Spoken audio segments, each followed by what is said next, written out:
السلام عليكم ورحمة الله. النهاردة إن شاء الله هنعمل مع بعض أكلة جميلة جدا بيحبها الأطفال اللي هي اللانشون.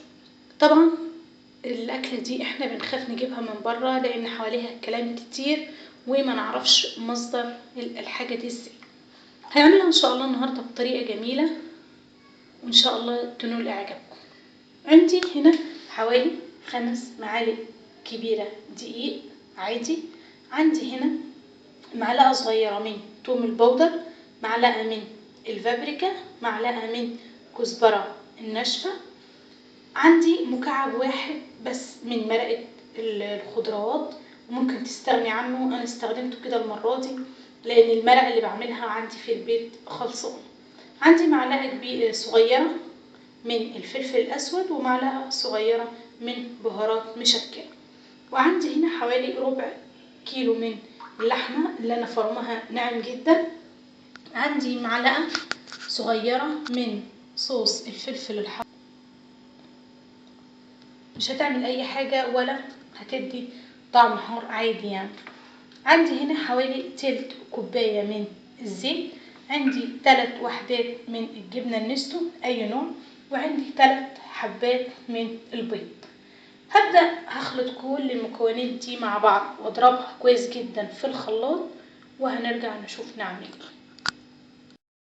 ده يا جماعة شكل اللانشون بعد انا ما ضربت كل المكونات بتاعته في الخلاط. ويا ريت بلاش الخلاط عشان خلينا في الكبة احسن، ده هيبقى قوامه بالشكل ده. طبعا انت كده ممكن ما تضيفيش ليه لون، بس انا طبعا عشان ولادي وعشان يبقى شبه اللي بره بالظبط بضيف له سنة لون من لون احمر على اساس يبقى شبه اللي بره بالظبط. هضيف اللون وهنشوف مع بعض.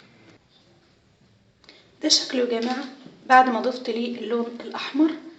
دي الدرجة اللي انا وصلت ليها. طبعا الدرجة او اللون ده حسب رغبتك. على فكرة انا هنا لما حطيت مكعب المرق ما حطيتش الملح غير بعد ما ضربت كل المكونات. حسيت ان يا دوبك محتاج رشة ملح، حطيت رشة ملح بسيطة. فانت ما تحطيش الملح غير لما تضربي كل المكونات وتدوقيها، وده على حسب رغبتك.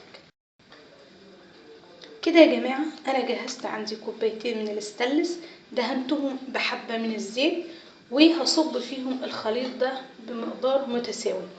هي الطريقة دي تعتبر اسهل طريقة لان انا لو حطيتهم في البلاستيك نايلون وبعدين رجعت حطيتهم في الورق وبعدين رجعت حطيتهم في ورق الفويل بيدخل جواه ميه. لكن انا هصب المقدار ده وهنشوف هنعمل ايه.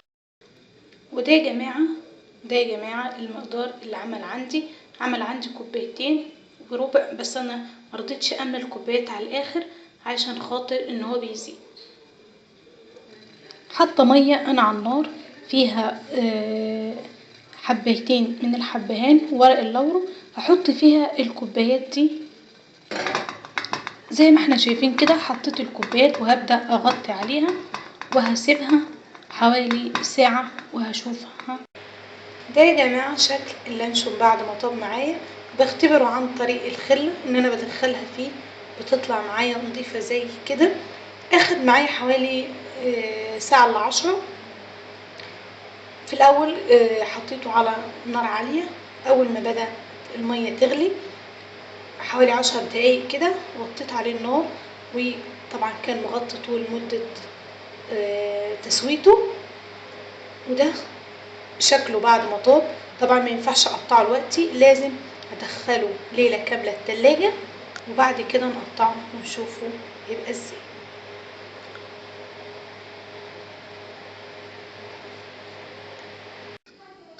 ده يا جماعة شكل اللانشون بعد ما دخلته التلاجة ليلة كاملة.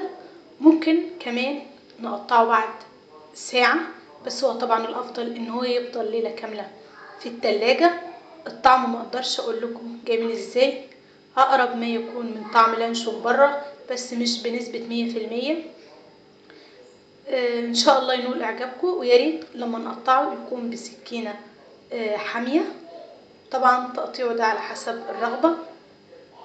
السلام عليكم ورحمة الله وبركاته.